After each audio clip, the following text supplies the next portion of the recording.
Friends, आज का हमारा टॉपिक है PC, PLC, BFD and HMI का कम्युनिकेशन सेटिंग, कम्युनिकेशन केबल और कम्युनिकेशन प्रोटोकॉल। कौन सी केबल लगेगी, क्यों लगेगी, प्रोटोकॉल कौन सा यूज होगा, क्यों होगा, आज के टॉपिक में हम बात करेंगे। ठीक है ना। तो सबसे पहले हम बात करते हैं कि जब भी हम कम्युनिकेशन करवाते हैं तो कम्युनिकेशन में हमें देखना होता है कि कम्युनिकेशन कितनी डिवाइसों के बीच में हो रहा है। समझ में आया? क्या देखना है हमें? सबसे पहले कम्युनिकेशन कितनी डिवाइसों के बीच में हो रहा है वो हमें सबसे पहले देखना है, क्योंकि उसी हिसाब से हमें केबल का सिलेक्शन करना पड़ेगा। ठीक है। तो हमेशा आप ये ध्यान रखें कि जैसे पीसी है, पीएलसी है, बीएफडी है और एचएमआई, ये टोटल 4 है। अब चारों के लिए हम कम्युनिकेशन केबल कौन सी लगाएं, प्रोटोकॉल कौन सा यूज करें, अब इस पे हम बात करेंगे। तो हमारा जो RS-232 कौन सा, तो पीसी से पीएलसी हम ज़्यादातर जो लेके चलते हैं, जो सीरियल कम्युनिकेशन है वो लेते हैं RS-232। RS-232। अब ये क्यों लिया है, RS-232 हमने क्यों लिया है, अब इसका बताते हैं।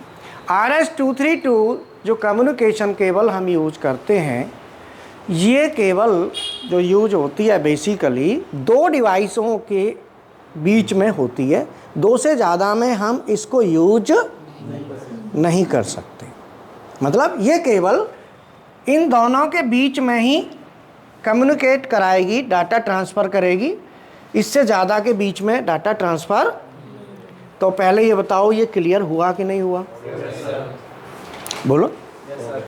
अब RS-232 हमने यहाँ पे यूज कर लिया, बोलो क्लियर है। अब इन RS-232 आप कहो कि जी आगे भी करेगा, नहीं, RS-232 केवल 2 डिवाइसों को ही कम्युनिकेट करेगा, ये दिमाग में रख लो।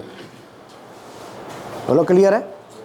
अगर ईथरनेट है तो ईथरनेट आपको सभी में ईथरनेट आप चला सकते हैं, लेकिन सीरियल कम्युनिकेशन है जिसमें RS-232, 485 और USB, अगर आप ये यूज कर रहे हैं तो यहाँ पे 232 यूज करना है। ठीक है।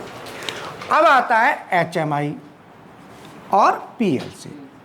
HMI और PLC के बीच में जो कम्युनिकेशन हम कराएंगे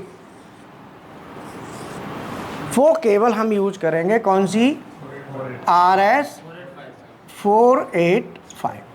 ये क्यों यूज करेंगे? अब क्वेश्चन ये है, बताओ क्यों यूज करेंगे? क्योंकि RS-485 जो कम्युनिकेशन केबल है इसको हम यूज कर सकते हैं 32 ट्रांसमीटर और 32 रिसीवर। अगर हम पैरेलल में लगा दें तो सभी के डाटा को ये कम्युनिकेट कर देगा। कितना? 32 ट्रांसमीटर और 32 रिसीवर। और अगर आप रिपीटर और लगा देते हो तो 32 और जोड़ दो, रिपीटर के बाद 32 और, ऐसे करके 7 रिपीटर आप लगा सकते हैं। कितने रिपीटर? 7 रिपीटर। तो 7 रिपीटर से कितने बन गए टोटल? 255। बोलो। ठीक है। इतना डिवाइसों को पैरेलल में आप कनेक्ट कर सकते हैं।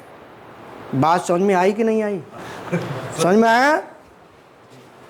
तो ये जो है ना 32 ट्रांसमीटर और 32 रिसीवर। ठीक है। ऐसे ऐसे ऐसे,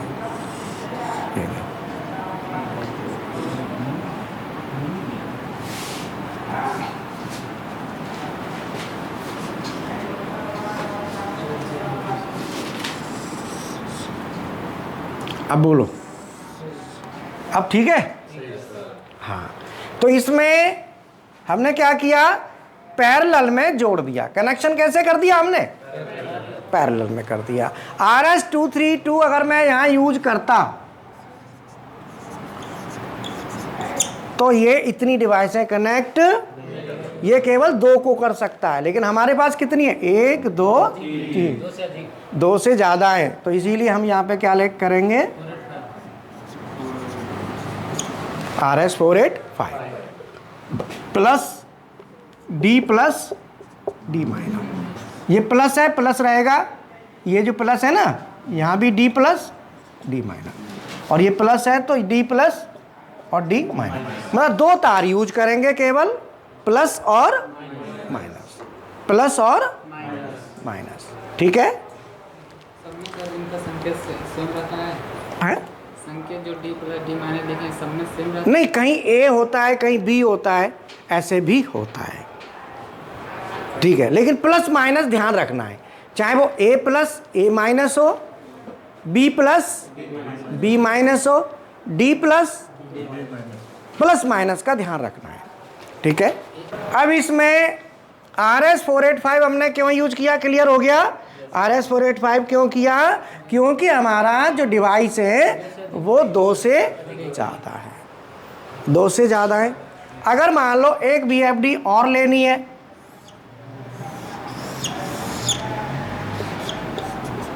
तो यहां भी वही,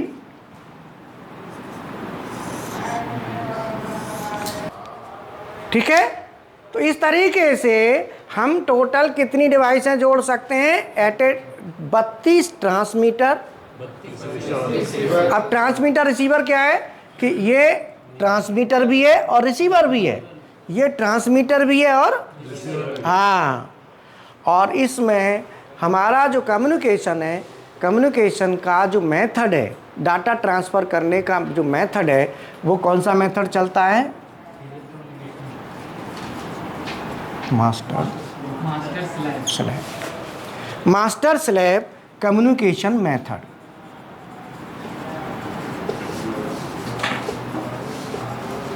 master slab communication method note कर लो। इसमें क्या होता है कि कोई भी एक डिवाइस को हम मास्टर बनाते हैं, बाकी जितनी भी डिवाइस हैं उनको हम स्लैब बनाते हैं। ठीक है, एक डिवाइस मास्टर रहेगी, बाकी सब स्लैब।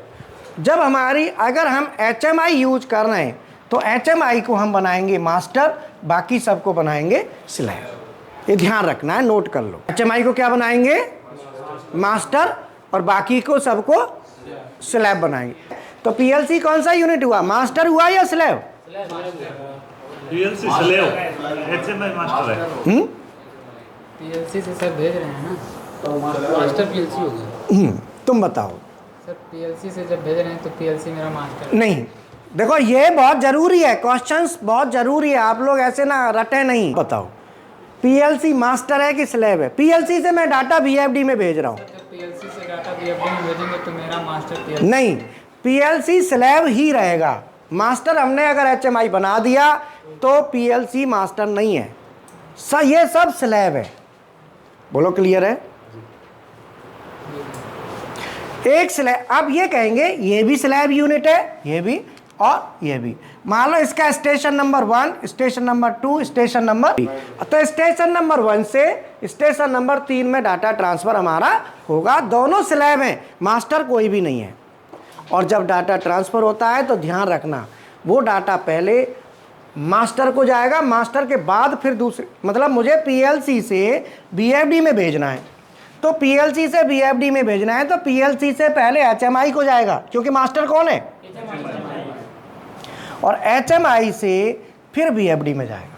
मतलब एक स्लैब यूनिट से दूसरे स्लैब यूनिट में डाटा जाएगा तो पहले मास्टर पे जाएगा। आ रहा है ना?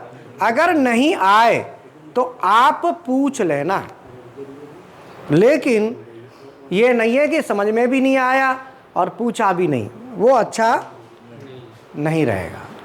आप बताओ, अच्छा रहेगा? नहीं रहेगा ना, इसीलिए पूछना ज़रूरी है। तो ये हमारा यहाँ पे डाटा ट्रांसफ़र करेंगे तो एक स्लैब यूनिट से दूसरी स्लैब यूनिट में डाटा जाएगा। मुझे मान लो पीएलसी से BFD2 चलानी है, BFD2 से मोटर चलानी है कोई, बोलो भाई, यहाँ से भी मैं 3 तार ले सकता हूँ, क्यों, और ये भी मोटर में दे देता हूँ मान लो।